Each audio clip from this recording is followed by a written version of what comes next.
एक पल रुकिए और ईमानदारी से स्वयं को देखिए।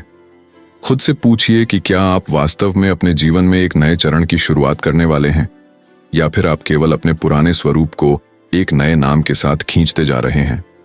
अधिकांश लोग सपनों की कमी या प्रयास के अभाव के कारण नहीं अटकते।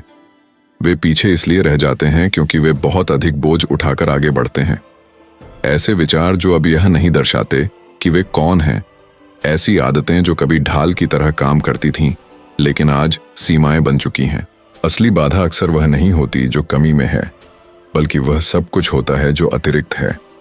एक सरल छवि इसे स्पष्ट रूप से समझाती है। समुद्र में एक नाव की कल्पना कीजिए। उसे खतरे में डालने वाली चीज तूफान नहीं, बल्कि उसके भीतर जमा हुआ वजन होता है। क्षतिग्रस्त जाल, घिसी हुई रस्सियां और बेकार वस्तुएं जो केवल इसलिए पड़ी रहती हैं क्योंकि कोई उन्हें छोड़ने का निर्णय नहीं लेता। जब लहरें तेज होती हैं तो नाव अपनी प्रतिक्रिया की क्षमता खो देती है। हवा की ताकत के कारण नहीं, बल्कि उस अनावश्यक भार के कारण जिसे वह ढो रही होती है। व्यक्तिगत जीवन में भी कुछ ऐसा ही होता है। स्टोइक दार्शनिक इस विचार को पहले ही समझ चुके थे। वे सिखाते थे कि हमें परेशान करने वाली चीज घटनाएं स्वयं नहीं होती, बल्कि वे चीजें होती हैं जिनसे हम भीतर ही भीतर चिपके रहते हैं। आज की दुनिया में हम बिना सवाल किए दूसरों की अपेक्षाओं, विरासत में मिले डर और ऐसी दिनचर्याओं से बंधे रहते हैं जो हमें स्वयं से दूर कर देती हैं। यह सब मानसिक और भावनात्मक स्थान घेर लेता है। जब स्वचालित ढंग से जीने की वह गहरी थकान प्रकट होती है, तब दिशा सुधारने की कोई गुंजाइश नहीं बचती। भविष्य के लिए बड़े लक्ष्य तय करने या अपने आप से नाटकीय बदलावों का वादा करने से पहले एक कार्य और भी सरल तथा कहीं अधिक ईमानदार है: छोड़ना सीखना। छोड़ देना हारना नहीं है, इसका अर्थ है स्थान वापस पाना, सोच को स्पष्ट करने, अधिक शांति से महसूस करने और सजगता के साथ निर्णय लेने के लिए स्थान। जब अनावश्यक चीजें चली जाती हैं तो आवश्यक तत्व बिना प्रयास के उभर आते हैं। सबसे आम बोझों में से एक जिसे लोग ढोते हैं, दूसरों के निर्णय का डर है। कई महत्वपूर्ण फैसले किसी सच्ची इच्छा से नहीं, बल्कि एक मौन प्रश्न से जन्म लेते हैं: लोग क्या सोचेंगे? यह चिंता, जो देखने में निर्दोष लगती है, करियर, रिश्तों और त्यागों को परिभाषित कर चुकी है। बाहरी राय के डर से आप सुरक्षित विकल्प चुनते हैं, जब भीतर कुछ और चाहते होते हैं। आप चुप रहते हैं जब आपका अंतर्मन बोलना चाहता है, और आप जरूरी बदलावों को टाल देते हैं क्योंकि वे दूसरों की अपेक्षाओं में फिट नहीं बैठते। यह डर अक्सर स्पष्ट घबराहट के रूप में सामने नहीं आता। यह सावधानी, समझदारी और अभी सही समय नहीं है या बेहतर है अलग न दिखूं जैसे वाक्यों का रूप धर लेता है।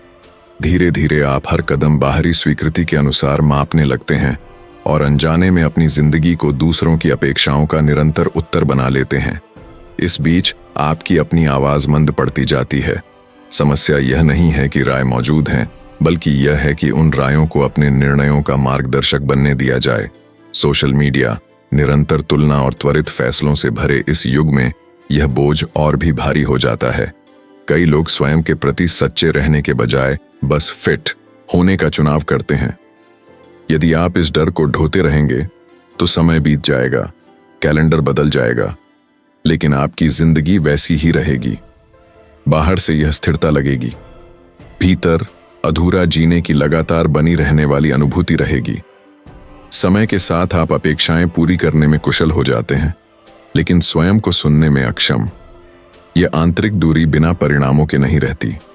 यह भावनात्मक थकान, नाम न दी जा सकने वाली निराशा या उन रास्तों पर चलने की असहज भावना के रूप में प्रकट होती है जिन्हें आपने सचेत रूप से नहीं चुना।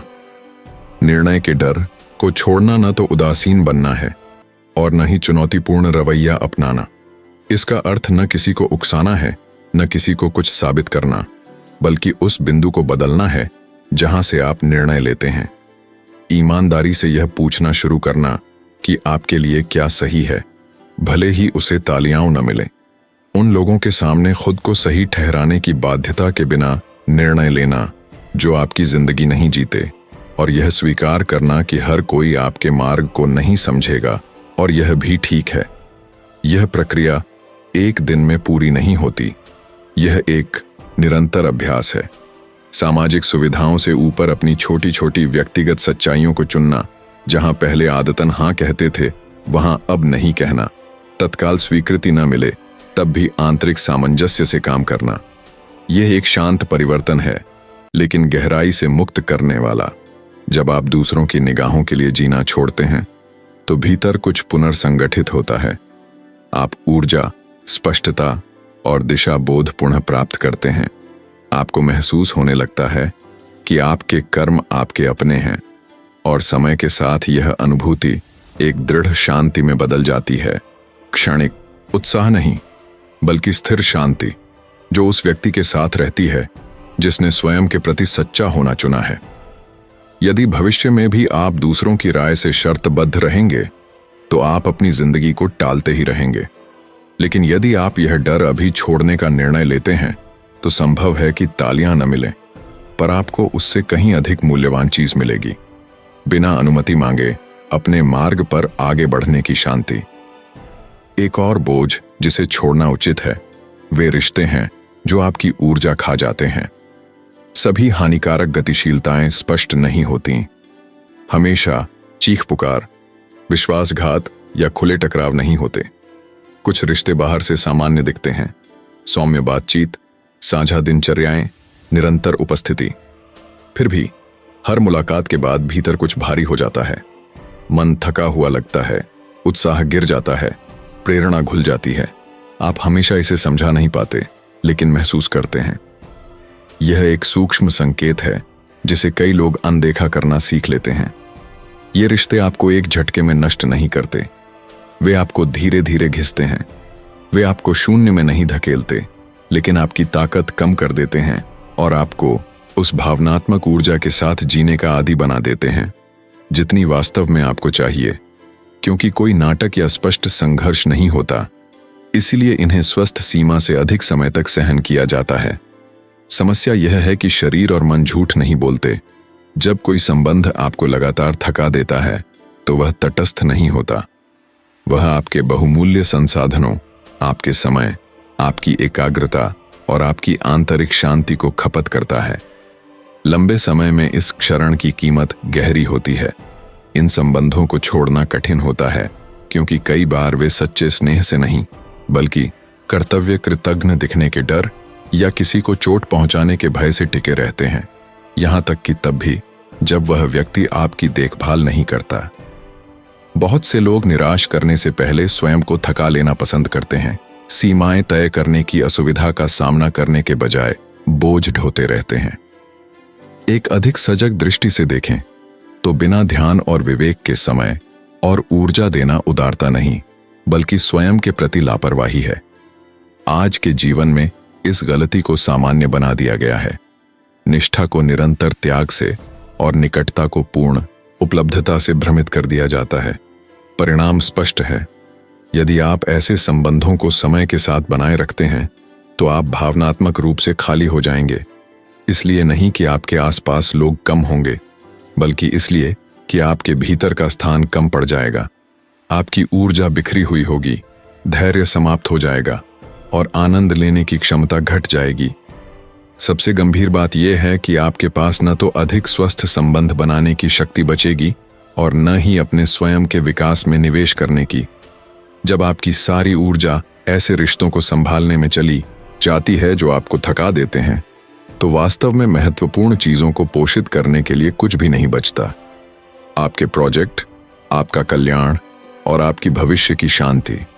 आप भावनात्मक जीवित रहने की अवस्था में जीने लगते हैं। दूसरों की अपेक्षाएं पूरी करते हुए स्वयं को लगातार टालते रहते हैं। इस प्रकार के रिश्तों को छोड़ने के लिए टकराव या कठोरता की आवश्यकता नहीं होती। न तो तोड़ने की जरूरत है, न आरोप लगाने की, न ही खुद को सही ठहराने की। एक अधिक संयमित और प्रभावी रास्ता होता है। सजग दूरी बनाना, उपस्थिति कम करना, भावनात्मक निवेश घटाना, प्राथमिकता देना बंद करना। दंड के रूप में नहीं, बल्कि स्पष्टता के एक कार्य के रूप में। आप हर समय उपलब्ध रहना छोड़ देते हैं, कम तात्कालिकता से जवाब देते हैं अपने आंतरिक संसार को कम साझा करते हैं और बिना घोषणा किए निकटता को समायोजित करते हैं। समय के साथ संबंध स्वयं बदल जाता है या बिना संघर्ष और अतिरिक्त थकान के अपने आप समाप्त हो जाता है। इस प्रकार की दूरी के लिए आंतरिक दृढ़ता चाहिए, क्योंकि शुरुआत में अक्सर अपराध बोध या किसी को निराश करने की भावना उभरती है।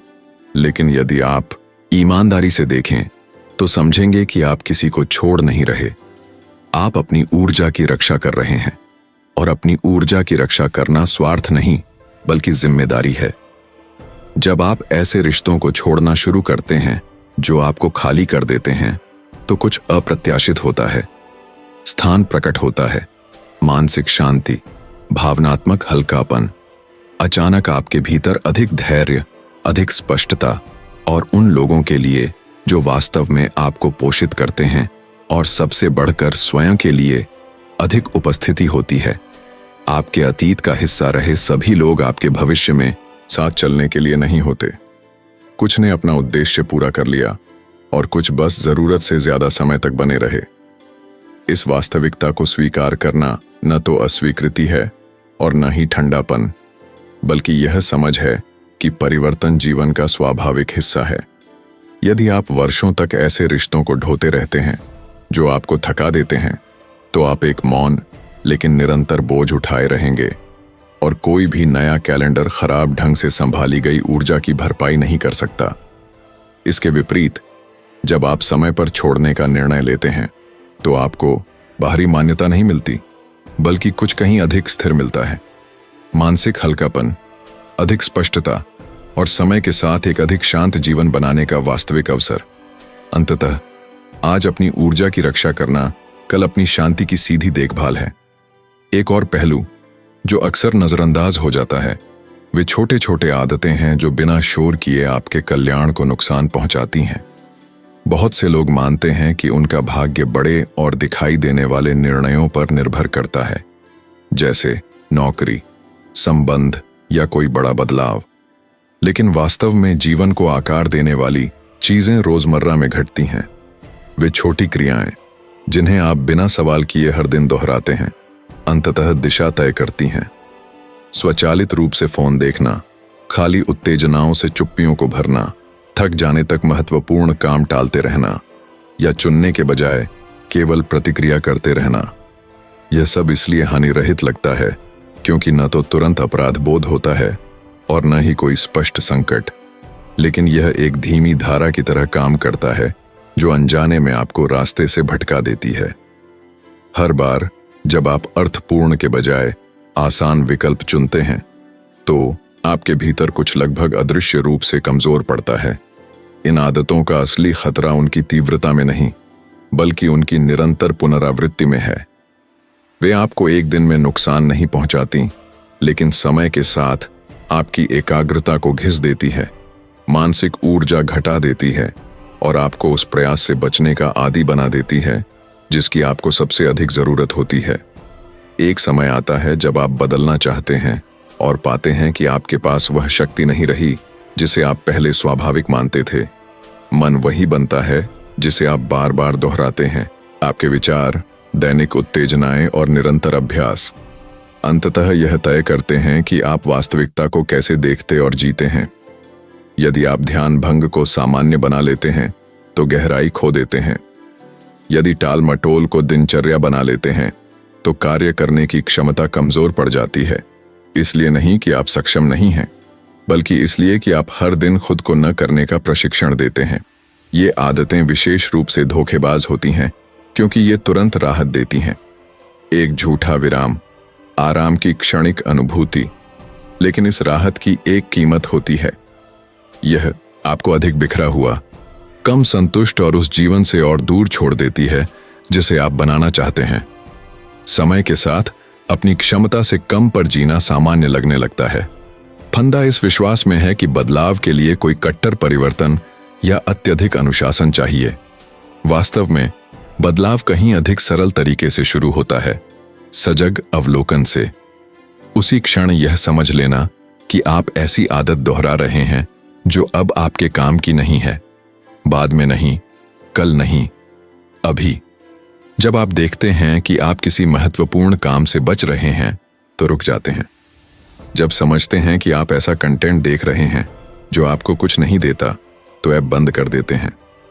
जब पहचानते हैं कि आप जड़ता से काम कर रहे हैं तो कुछ अलग चुनते हैं, भले ही वह छोटा ही क्यों ना हो, दंड के रूप में नहीं बल्कि नियंत्रण वापस पाने के तरीके के रूप में। इन आदतों को पहचान बनने से पहले छोड़ देना न तो कठोर होना है और न ही जुनूनी। इसका अर्थ है खुद को ऐसे व्यक्ति की तरह बरतना बंद करना जो देखभाल के योग्य नहीं है।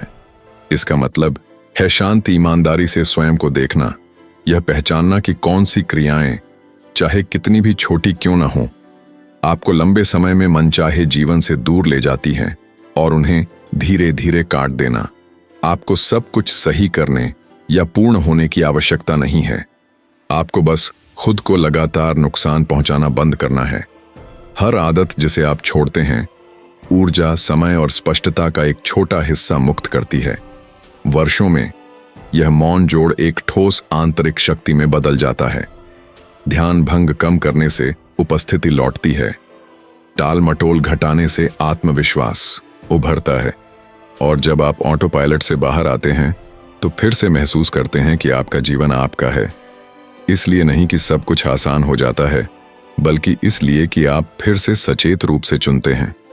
यदि आप इन आदतों को समय के साथ बनाए रखते हैं तो आप अपने ठहराव की जड़ भी बनाए रखेंगे। कोई भी नया कैलेंडर ऐसी दिनचर्या की भरपाई नहीं कर सकता जो आपको हर दिन कमजोर करती है। इसके विपरीत जब आप बिना नाटक और बिना अपराध बोध के स्वयं को देखना और छोड़ना चुनते हैं तो एक गहरा परिवर्तन होता है। आप अधिक सजग, अधिक सुसंगत और अधिक हल्का जीवन बनाना शुरू करते हैं।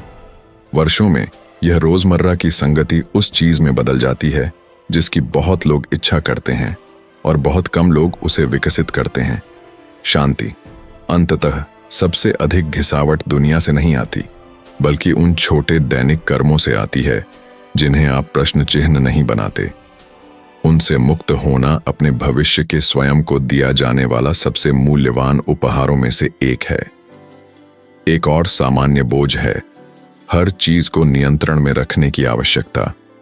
आधुनिक जीवन में यह विश्वास फैल गया है कि हर विवरण की योजना बनाना, संभावित परिस्थितियों का पहले से अनुमान लगाना और पहले ही चिंता करना सुरक्षा की गारंटी देता है। बहुत से लोग भविष्य को बार बार अपने मन में दोहराते रहते हैं, संभावनाओं को समायोजित करते हैं और उन गलतियों की कल्पना करते हैं जो अभी अस्तित्व में भी नहीं है। वे नियंत्रण को सुरक्षा समझ लेते हैं, जबकि वास्तव में यह लगातार तनाव का स्रोत होता है। जीवन कभी भी पूरी तरह आपकी योजनाओं के अनुसार नहीं चलता। आप चाहे जितनी भी योजनाएं और गणनाएं कर लें, हमेशा कुछ ऐसे तत्व रहेंगे जो आपके दायरे से बाहर होंगे। लोग जो अप्रत्याशित ढंग से व्यवहार करते हैं, परिस्थितियां जो बिना चेतावनी बदल जाती हैं और परिणाम जो केवल आपके प्रयास पर निर्भर नहीं होते। योजना बनाना समस्या नहीं है। समस्या तब शुरू होती है जब योजना बनाना वास्तविकता पर अधिकार जमाने का भ्रम बन जाता है। जब नियंत्रण की आवश्यकता अत्यधिक हो जाती है तो इसकी कीमत भारी होती है। लगातार बनी रहने वाली चिंता सतत सतर्कता की भावना पैदा होती है, जैसे कुछ भी कभी भी गलत हो सकता है। मन को विश्राम नहीं मिलता और शरीर तनाव में रहता है। हर अप्रत्याशित घटना एक खतरे की तरह लगती है और जब चीजें आपकी अपेक्षा के अनुसार नहीं होती तो निराशा और क्रोध उभर आता है, अपने आप पर भी और दुनिया पर भी। यह थकान तुरंत दिखाई नहीं देती, यह समय के साथ जमा होती है। आप निरंतर मानसिक निगरानी में जीने के आदी हो जाते हैं। सवाल पैदा होने से पहले ही जवाब चाहने लगते हैं और यहां तक कि उन चीजों को भी नियंत्रित करने की कोशिश करते हैं जो आपके अधिकार में नहीं है। दूसरों के निर्णय, उनकी प्रतिक्रियाएं, घटनाओं की स्वाभाविक दिशा, यह मौन संघर्ष अंततः आपको थका देता है। वास्तविक स्पष्टता इस बात को याद रखने में है कि आपकी असली शक्ति आपके कर्मों और आपके निर्णयों तक सीमित है। आप न तो परिणामों को नियंत्रित करते हैं, न बाहरी परिस्थितियों को, न ही दूसरों के व्यवहार को। जब आप यह भूल जाते हैं तो आप वास्तविकता के साथ रहने के बजाय उससे लड़ने लगते हैं और वह लड़ाई हमेशा हार में ही समाप्त होती है। यदि आप इस कठोरता को लंबे समय तक ढोते रहते हैं तो किसी भी नए चरण की शुरुआत से पहले ही आप थक चुके होंगे। इसलिए नहीं कि जीवन अधिक कठोर हो गया है, बल्कि इसलिए कि आप कम लचीले, अनुकूलन में कम सक्षम हो गए हैं। हर अप्रत्याशित परिवर्तन हार जैसा लगेगा और हर मोड़ अन्याय जैसा। आप जीवन को जीने के बजाय उस पर प्रतिक्रिया करने लगेंगे। इसके अलावा नियंत्रण की लालसा का एक और मौन प्रभाव होता है। यह आपको वर्तमान से दूर कर देती है। आप इस बात में इतने उलझे रहते हैं कि क्या हो सकता है कि जो अभी हो रहा है उसका आनंद नहीं ले पाते। वर्तमान क्षण एक ऐसे भविष्य तक पहुंचने की औपचारिक प्रक्रिया बन जाता है जो शायद ही कभी आपकी कल्पना के अनुसार आता है। नियंत्रण छोड़ना हार मानना या निष्क्रिय हो जाना नहीं है। यह उस स्थान को पुनः परिभाषित करना है जहां आप अपनी ऊर्जा लगाते हैं। इसका अर्थ है उन चीजों पर अधिकार जमाने की कोशिश छोड़ देना जो आप पर निर्भर नहीं है और उन चीजों को मजबूत करना जो आपके हाथ में है। आपके निर्णय, आपका दृष्टिकोण और अप्रत्याशित स्थितियों में आपकी प्रतिक्रिया, वहीं वास्तविक आंतरिक शक्ति निवास करती है। जिस भविष्य की आप कल्पना करते हैं उसके आने से पहले अभ्यास स्पष्ट है। नियंत्रण की आवश्यकता से अधिक प्रतिक्रिया देने की अपनी क्षमता पर भरोसा करना सीखना। ध्यान से देखें कि आपकी कितनी चिंताएं उन पहलुओं से जुड़ी हैं जो आपके नियंत्रण में नहीं हैं। दूसरों की राय, ऐसे परिणाम जो अभी अस्तित्व में नहीं हैं, या वे परिदृश्य जो केवल आपके मन में रहते हैं। धीरे धीरे उन्हें छोड़ना सीखें, न तो अचानक, न ही उन्हें नकारते हुए, बल्कि सजगता के साथ। हर बार जब नियंत्रण की इच्छा उभरे तो शांतिपूर्वक स्वयं को याद दिलाएं कि आपकी जिम्मेदारी कहां समाप्त होती है। कठोरता के बजाय अनुकूलन की क्षमता विकसित करें। जुनूनी पूर्वानुमान के बजाय उपस्थिति विकसित करें। जो घट रहा है उसका बेहतर ढंग से जवाब देना सीखें, बजाय इसके कि हर चीज को पहले से भांपने की कोशिश करें।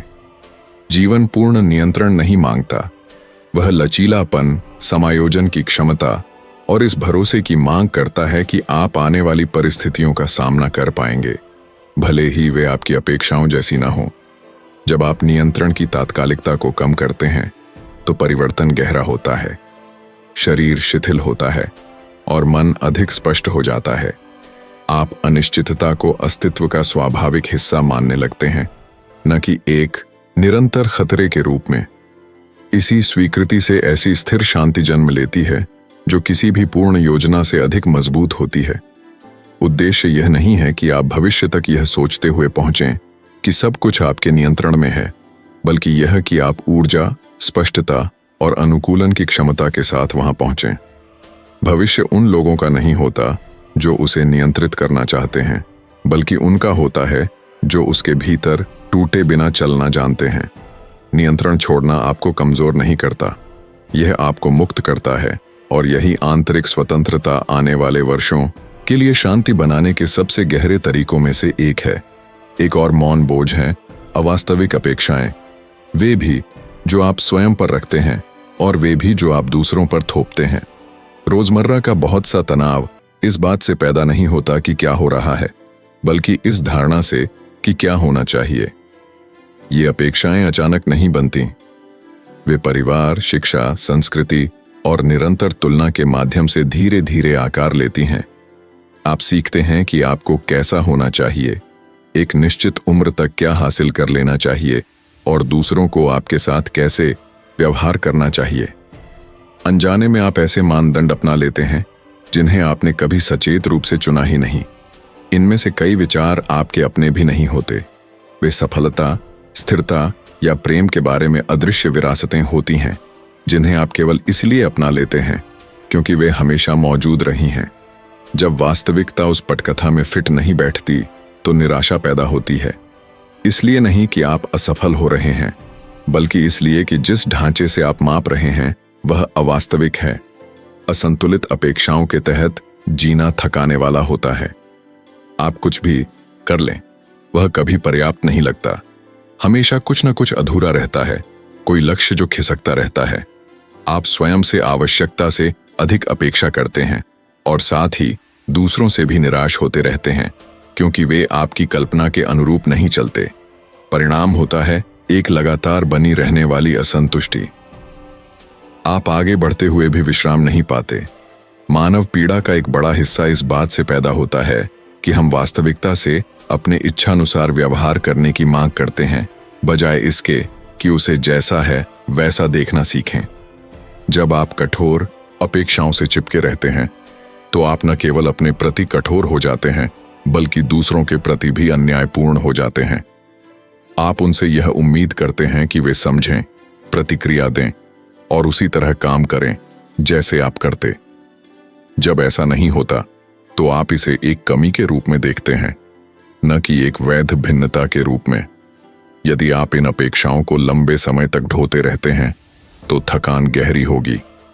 आप एक ऐसी आदर्श छवि के साथ प्रतिस्पर्धा करते रहेंगे जिसे कभी हासिल नहीं किया जा सकता। हर उपलब्धि जल्दी ही अपना मूल्य खो देगी और हर गलती अपर्याप्तता की पुष्टि जैसी लगेगी। रिश्ते तनावपूर्ण हो जाएंगे, क्योंकि कोई भी लंबे समय तक अवास्तविक अपेक्षाओं का बोझ नहीं उठा सकता। इन अपेक्षाओं को छोड़ना हार मानना या कम में संतोष करना नहीं है। इसका अर्थ है यह सीखना कि कौन सी अपेक्षाएं वास्तव में आपकी हैं और कौन सी नहीं। ईमानदारी से स्वयं से पूछना कि आप जो मांग रहे हैं वह किसी सच्ची आकांक्षा से आती है या सीखी हुई दबाव से, और जो आप दूसरों से अपेक्षा करते हैं वह उचित है या केवल आपकी व्यक्तिगत प्रक्षेपणा। पहला, समायोजन आपके आंतरिक संवाद में होता है। स्वयं से बात करने का तरीका बदलना, लगातार कठोर अपेक्षा से हटकर अधिक न्यायपूर्ण मूल्यांकन की ओर जाना। केवल परिणाम ही नहीं, बल्कि प्रयास को भी मान्यता देना। त्रुटि को प्रक्रिया का स्वाभाविक हिस्सा मानना, न कि व्यक्तिगत विफलता। जब आप स्वयं से पूर्णता की मांग छोड़ देते हैं, तो वास्तव में बेहतर बनने के लिए ऊर्जा वापस पा लेते हैं। दूसरा समायोजन बाहरी होता है। यह स्वीकार करना कि दूसरे लोग आपकी अपेक्षाएं पूरी करने के लिए यहां नहीं हैं। हर व्यक्ति अपनी कहानी, अपनी सीमाओं और अपने चेतना स्तर से कार्य करता है। जब आप इस आवश्यकता को छोड़ देते हैं कि वे अलग हों, तो संघर्ष कम होता है और आपकी आंतरिक शांति बढ़ती है। यह दृष्टि विकास की इच्छा को नकारती नहीं, बल्कि उसे सही ढांचे में रखती है। यह आपको उस पर ध्यान केंद्रित करने के लिए आमंत्रित करती है जो वास्तव में आपके हाथ में है। आपकी मंशा, आपकी निरंतरता और उस मार्ग के प्रति आपका दृष्टिकोण जिस पर आप चल रहे हैं। जब आप परिणाम के प्रति आसक्ति छोड़ देते हैं, तो वह अपने सही स्थान पर आ जाता है, एक स्वाभाविक परिणाम के रूप में, न कि एक निरंतर बोझ के रूप में। अवास्तविक अपेक्षाओं से मुक्त होते ही एक गहरा परिवर्तन घटित होता है। आप स्वयं को अधिक हल्का, वर्तमान से अधिक जुड़ा हुआ महसूस करते हैं। आप छोटे छोटे प्रगति क्षणों, निरंतर सीखने और आंतरिक सामंजस्य को सराहना शुरू करते हैं। जीवन एक स्थायी परीक्षा जैसा लगना बंद कर देता है और एक दैनिक अभ्यास की तरह जिया जाने लगता है। अप्राप्य आदर्शों को छोड़ना हार मानना नहीं है। यह असंभव मांगों में फंसी ऊर्जा को वापस पाना है। यह उस काल्पनिक संस्करण में फिट न होने के लिए स्वयं को दंडित करना छोड़ देना है। समय के साथ यह मुक्ति अधिक ईमानदार और शांत जीवन पद्धति में बदल जाती है। वास्तविकता को उससे लड़े बिना स्वीकार करना आपकी महत्वाकांक्षा को कम नहीं करता, उसे अधिक स्पष्ट बनाता है, और यही स्पष्टता स्थायी शांति के सबसे मजबूत स्तंभों में से एक है। एक और मौन बोझ है हमेशा सही होने की आवश्यकता। बहुत से लोग इस जाल में अनजाने में फंस जाते हैं और हर बातचीत को ऐसा स्थान बना देते हैं जहां उन्हें अपना व्यक्तिगत मूल्य साबित करना होता है। अब संवाद समझने के लिए नहीं, बल्कि थोपने के लिए होता है। सुनना जुड़ने के लिए नहीं, बल्कि बेहतर जवाब देने के लिए होता है। धीरे धीरे यह रवैया पहचान का हिस्सा बन जाता है। यदि मैं सही साबित नहीं हुआ, तो मुझे लगता है कि मैं स्वयं का कुछ हिस्सा खो रहा हूं। गहराई में यह आवश्यकता सुरक्षा से नहीं, बल्कि डर से जन्म लेती है। कमजोर दिखने का डर, सम्मान न मिलने का डर, या यह भय कि यदि मेरी राय हावी न हुई तो मैं अदृश्य हो जाऊंगा। इसी कारण सबसे साधारण विषय भी बहस में बदल जाते हैं। हर असहमति एक खतरे की तरह महसूस होती है और हर अलग दृष्टिकोण एक व्यक्तिगत हमला लगता है। जो एक मानवीय आदान प्रदान हो सकता था, वह अहंकारों की लड़ाई बन जाता है। भले ही आप तर्क जीत लें, रास्ते में कुछ न कुछ हमेशा खो जाता है। शांति, ऊर्जा, निकटता, बातचीत समाप्त हो जाती है, लेकिन शरीर तनाव में रहता है। मन कही गई बातों को दोहराता रहता है और संबंध ठंडा पड़ जाता है, भले ही कोई इसे खुलकर न कहे। हर समय अपनी स्थिति का बचाव करना थका देता है। लगातार सतर्क रहकर जीना घिस देता है। रिश्ते तनावपूर्ण या सतही हो जाते हैं और लोग खुलना बंद कर देते हैं, क्योंकि उन्हें लगता है कि उन्हें सुना नहीं जाएगा, बल्कि सुधारा जाएगा। अनजाने में आप शोर या खाली आदान प्रदान से घिरे रह सकते हैं, यहां तक कि लोगों के बीच होते हुए भी। मन भी विश्राम नहीं करता, हमेशा तैयार औचित्य सिद्ध करने या पलटवार करने के लिए। यह जमा हुआ तनाव, चिड़चिड़ापन, मानसिक थकान और वर्तमान का आनंद लेने में कठिनाई के रूप में प्रकट होता है। जब मन प्रतिस्पर्धा करता है तो वह शिथिल होना नहीं जानता। यदि आप समय के साथ इस आवश्यकता को बनाए रखते हैं तो आप अनावश्यक संघर्षों का बोझ उठाते हुए आगे बढ़ेंगे। आप बहसें जीतते रहेंगे, लेकिन शांति खोते रहेंगे और वर्षों बाद यह लेन देन अर्थहीन लगने लगता है। हमेशा सही होने की आसक्ति छोड़ना, निष्क्रिय हो जाना या अपने विवेक से हाथ धो लेना नहीं है।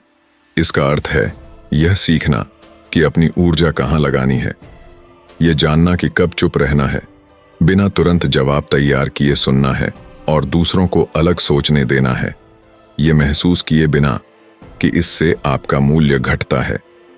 कभी कभी सच्ची शक्ति उत्तर न देने में, शांति से देने में या यह स्वीकार करने में होती है कि हर असहमति को सुलझाने की आवश्यकता नहीं होती। जीत से ऊपर शांति को प्राथमिकता देना भावनात्मक बुद्धिमत्ता का एक गहरा रूप है। यह बदलाव रातों रात नहीं होता। शुरुआत में सुधारने की प्रवृत्ति अपने आप उभरती है, लेकिन जब आप बोलने से पहले रुकते हैं और सांस लेते हैं तो कुछ नया प्रकट होता है। शरीर शिथिल होता है, बातचीत सहज बहने लगती है और संबंध अधिक मानवीय हो जाता है। आप समझते हैं कि अपनी राय न थोपने से आपका मूल्य कम नहीं होता। इसके विपरीत आपको सम्मान और शांति मिलती है। जब आप सही होने की लड़ाई छोड़ देते हैं तो आप कुछ कहीं अधिक मूल्यवान वापस पाते हैं। मानसिक हल्कापन, भावनात्मक स्पष्टता और दूसरों के साथ वास्तविक उपस्थिति। अब आप बातचीत से थके हुए नहीं, बल्कि शांत होकर निकलते हैं। भविष्य को यह नहीं चाहिए कि आप हर बात में सही हों, उसे चाहिए कि आप स्वयं के साथ शांति में पहुंचें। आपको न तो बहसें जीतने की जरूरत है और न ही किसी को मनाने की। वास्तव में महत्वपूर्ण यह है कि आप हल्के मन के साथ आगे बढ़ें। शांत मन अधिक स्पष्टता से सोचता है, अधिक संतुलन से जीता है और समय के प्रवाह को अधिक गरिमा के साथ पार करता है। एक और कारक जो दिखने से कहीं अधिक भारी पड़ता है वह है असीम डिजिटल शोर। हम ऐसे युग में जी रहे हैं जहां मौन लगभग गायब हो गया है। लगातार सूचनाएं, बाधित करने वाले संदेश, ध्यान मांगने वाले नेटवर्क। फोन कंपन करता है, स्क्रीन जगमगाती है और अनजाने में आपका ध्यान वहां से खींच लिया जाता है जहां वह था। अब न तो वास्तविक विराम है और न ही गहरी विश्रांति। अकेलेपन में भी मन शायद ही कभी शांत होता है। यही आज के जीवन का स्थायी शोर है। यह उग्र नहीं है, लेकिन कभी रुकता भी नहीं। समस्या तकनीक स्वयं नहीं है, बल्कि उसे इस्तेमाल करने में विवेक की कमी है। आप निर्णय लेने से पहले प्रतिक्रिया करते हैं, विचार करने से पहले उत्तर देते हैं और एक उत्तेजना से दूसरी पर कूदते रहते हैं, किसी को भी पूरा किए बिना। समय के साथ मन इस विखंडन का आदी हो जाता है। इसके परिणाम सूक्ष्म होते हैं लेकिन गहरे। विचारों की निरंतरता टूट जाती है, एकाग्रता कमजोर पड़ती है और गहन चिंतन असहज लगने लगता है। मौन बेचैनी पैदा करता है और आप स्क्रीन के बिना स्वयं के साथ रहना नहीं जानते। जब भीतर स्थान नहीं होता तो स्पष्टता भी नहीं होती। बिखरा हुआ मन स्वयं का संचालन नहीं कर पाता। ध्यान एक मूल्यवान संसाधन है और जब इसे बिना छाने दे दिया जाता है तो जीवन स्वयं धुंधला पड़ने लगता है।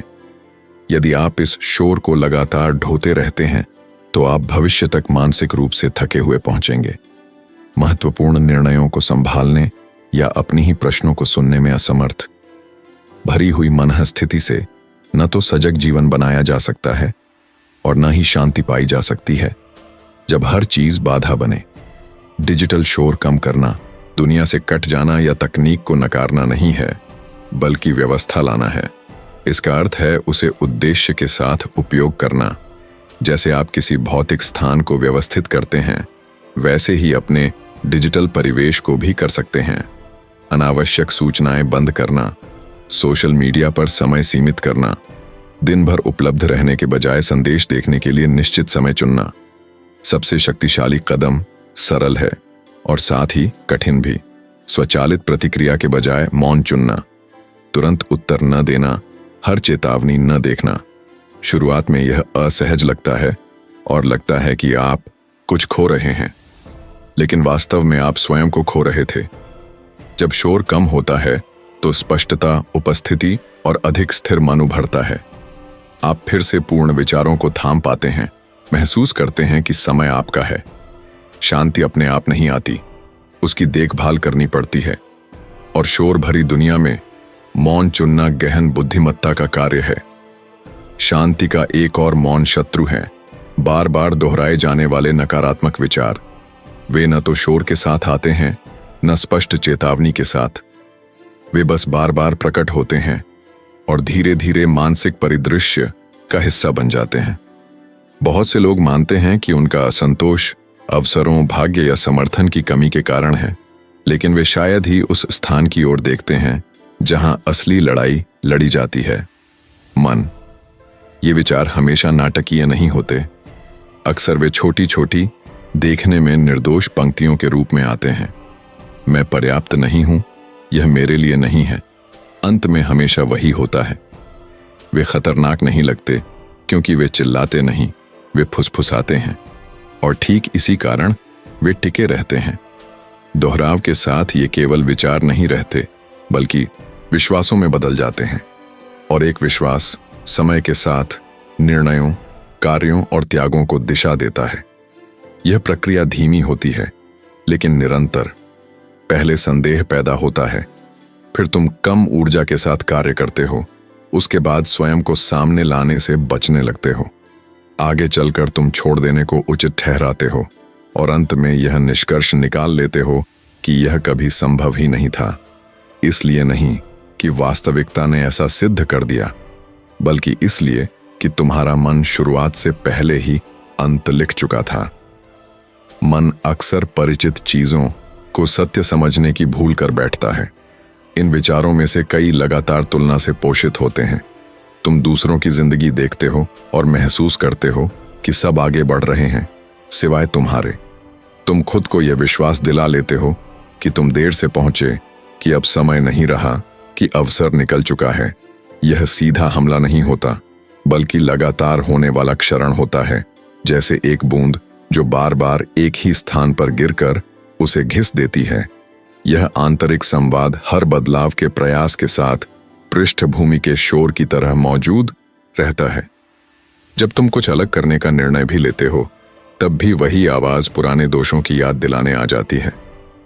वह तुम्हारी रक्षा करने के लिए नहीं आती, बल्कि तुम्हें उसी परिचित स्थिति में बनाए रखने के लिए आती है, भले ही वह अब तुम्हारे काम की न रही हो। मन अक्सर परिचित चीजों से चिपका रहता है, क्योंकि वहीं उसे सुरक्षा की एक झूठी भावना मिलती है, यहां तक कि जब वही जगह पीड़ा देती हो या सीमित करती हो। वह अनिश्चितता का सामना करने के बजाय वही दोहराना पसंद करता है जिसे वह पहले से जानता है। स्तोइक दार्शनिकों ने इस तंत्र को बड़ी स्पष्टता से समझा। उनके अनुसार जीवन की गुणवत्ता बाहरी घटनाओं से तय नहीं होती, बल्कि इस बात से तय होती है कि उन्हें कैसे समझा और व्याख्यायित किया जाता है। इसलिए नहीं कि विचार दुनिया पर शक्ति रखते हैं, बल्कि इसलिए कि वे यह निर्धारित करते हैं कि तुम जो घटता है उस पर कैसे प्रतिक्रिया देते हो। दो लोग एक ही परिस्थिति से गुजर सकते हैं और अपने भीतर रचे गए कथानक के अनुसार बिल्कुल अलग अनुभव जी सकते हैं। जब मन नकारात्मक विचारों से शासित होता है तो असफल होने के लिए उसे बाहरी बाधाओं की जरूरत नहीं होती, वह स्वयं ही अपनी रुकावट बन जाता है। वह ऐसे व्यवहार करने लगता है मानो नकारात्मक परिणाम अपरिहार्य हों और उसी अपेक्षा से कार्य करते हुए अंततः उसे सच कर देता है। इसलिए नहीं कि वह कोई वस्तुनिष्ठ सत्य है, बल्कि इसलिए कि हर कार्रवाई पहले से ही उस आंतरिक पटकथा से संचालित होती है। यदि तुम इन मानसिक पैटर्न्स को लंबे समय तक बनाए रखते हो तो नया तुम्हारी जिंदगी में प्रवेश नहीं कर पाता। यहां तक कि अवसर भी खतरे जैसे लगने लगते हैं। संदेह, टाल-मटोल और निरंतर औचित्यकरण उभर आते हैं। फिर तुम यह निष्कर्ष निकालते हो कि कुछ भी नहीं बदलता, जबकि वास्तव में जो जस का तस रहता है वह वही संवाद है जिसे तुम अपने भीतर दोहराते रहते हो। बार बार आने वाले नकारात्मक विचारों से मुक्त होना न तो मन से लड़ने का अर्थ है और न ही खुद को हर समय सकारात्मक रहने के लिए मजबूर करने का। स्टोइक दृष्टिकोण एक अधिक संयमित और प्रभावी मार्ग सुझाता है। सचेत निरीक्षण। हर विचार को कुछ दूरी से देखा जा सकता है, एक ऐसे आदेश की तरह नहीं जिसे मानना ही पड़े, बल्कि एक क्षणिक घटना की तरह। जब कोई नकारात्मक विचार उभरता है तो उसे तुरंत मानना या उससे लड़ना जरूरी नहीं, बस उसकी उपस्थिति को पहचान लेना पर्याप्त है। वह वहां है, तुम उसे देखते हो, लेकिन उसे पोषित नहीं करते और न ही उसे स्वतः सत्य बना देते हो। शांति से खुद से पूछते हो कि क्या यह वास्तविक तथ्य है या सीखी हुई व्याख्या। यह सरल सा कदम तुम्हारे आंतरिक संसार के साथ संबंध को बदल देता है। किसी विचार पर प्रश्न उठाना उसे नकारना नहीं है, बल्कि ईमानदारी से उसकी जांच करना है। क्या यह पूरी तरह सच है? क्या इसके वास्तविक प्रमाण हैं या केवल अधूरी यादें? क्या मैं भय से प्रतिक्रिया दे रहा हूं या विवेक से? ये प्रश्न तुम्हें किसी बात के लिए मनाने नहीं आते, बल्कि मन को उसका सही कार्य लौटाने आते हैं। विश्लेषण करना, शासन करना नहीं। अभ्यास के साथ एक आंतरिक स्थान बनता है, तुम और तुम्हारे विचारों के बीच एक छोटा सा अंतर, और उसी अंतर में कुछ आवश्यक घटित होता है। तुम यह स्वतंत्रता पुनः प्राप्त करते हो कि कैसे कार्य करना है। तुम स्वतः प्रतिक्रिया देना छोड़ देते हो और पहली आने वाली धारणा से बहकर नहीं चलते। तुम अधिक सचेत, अधिक शांत और स्वयं के अधिक स्वामी बनते हो। यह परिवर्तन एक दिन में नहीं होता। जिस दोहराव ने समस्या पैदा की, उसी दोहराव की जरूरत उसे कमजोर करने के लिए भी होती है। हर बार जब तुम किसी नकारात्मक विचार का अनुसरण नहीं करते, उसकी पकड़ कमजोर होती है। हर बार जब तुम संदेह के बावजूद कार्य करते हो, तुम चक्र को तोड़ते हो। धीरे धीरे मन सीखता है कि जो कुछ वह सोचता है उसे मानना आवश्यक नहीं। नकारात्मक विचारों के बोझ के साथ भविष्य की ओर बढ़ना ऐसा है जैसे ब्रेक लगाए चलना। उन्हें छोड़ देना त्वरित सफलताओं या बाहरी चमत्कारी परिणामों की गारंटी नहीं देता। स्टोइक दर्शन ऐसा कभी वादा नहीं करता, लेकिन वह कुछ अधिक गहरा अवश्य देता है।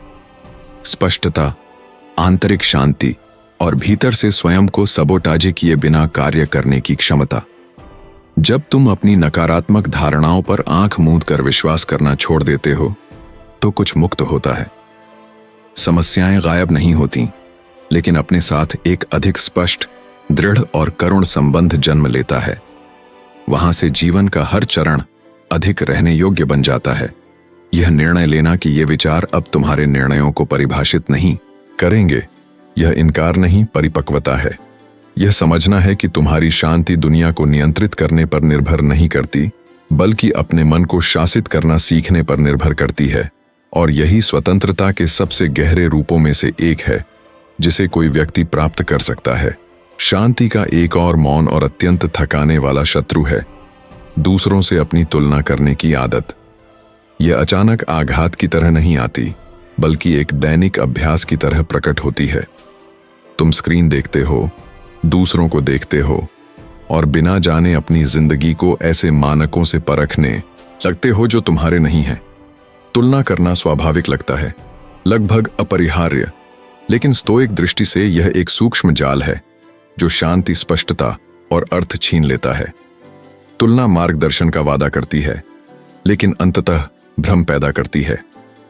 यह तुम्हें यह विश्वास दिलाती है कि एक ही सही रास्ता है, एक अनिवार्य गति है और कुछ उपलब्धियों के लिए एक निश्चित उम्र है, जबकि वास्तव में हर जीवन अपनी ही लय का अनुसरण करता है। दूसरों से तुलना करते हुए जीना एक ऐसी दौड़ में प्रवेश करना है जिसकी कोई मंजिल नहीं। जब तुम किसी तक पहुंचते हो तो आगे कोई और दिखाई देता है। जब तुम्हें लगता है कि तुम ठीक आगे बढ़ रहे हो तो कोई ऐसा दिख जाता है जो बेहतर कर रहा है। इस खेल में वास्तव में कोई नहीं जीतता। हमेशा कोई ना कोई अधिक युवा, तेज, अधिक दिखाई देने वाला या अधिक पहचाना हुआ होगा। तुलना करना बिना स्पष्ट उद्देश्य के चलना है, यह जाने बिना दौड़ना कि कहां और क्यों। समस्या दूसरों को देखने में नहीं है, बल्कि उनकी जिंदगी को अपनी जिंदगी को आंकने का मानदंड बना लेने में है। वहीं दिशा खो जाती है। तुम अपनी वास्तविक जरूरतों को सुनना बंद कर देते हो और वह पीछा करने लगते हो जो दूसरों के लिए मूल्यवान लगता है। धीरे धीरे तुम्हारे निर्णय तुम्हारे विवेक से नहीं, बल्कि पीछे रह जाने के भय से जन्म लेने लगते हैं और तुम चयन से नहीं, प्रतिक्रिया से जीने लगते हो। इस आदत के सबसे गहरे परिणामों में से एक है आत्म मूल्य का क्षरण। जब तुम लगातार तुलना करते हो तो तुम्हारा आत्मसम्मान बाहरी कारकों से बंध जाता है। आज यदि तुम्हें लगता है कि तुम किसी से नीचे हो तो तुम स्वयं को कम आंकते हो। यदि कल ऊपर हो तो वह राहत भी क्षणिक होती है। यह भावनात्मक अस्थिरता तुम्हें उन परिस्थितियों पर निर्भर बना देती है जिन्हें तुम नियंत्रित नहीं कर सकते। स्टोइक दार्शनिक याद दिलाते थे कि वास्तव में जो तुम्हारा अपना है वह है निर्णय, अभिप्राय और कर्म। बाकी सब नाजुक और परिवर्तनशील है। जब तुम अपना मूल्य तुलना पर आधारित करते हो तो अपनी आंतरिक स्थिरता दूसरों के हाथों सौंप देते हो और उतना ही महत्वपूर्ण एक और गुण खो देते हो, अपनी ही प्रक्रिया को पहचानने और उसका सम्मान करने की क्षमता।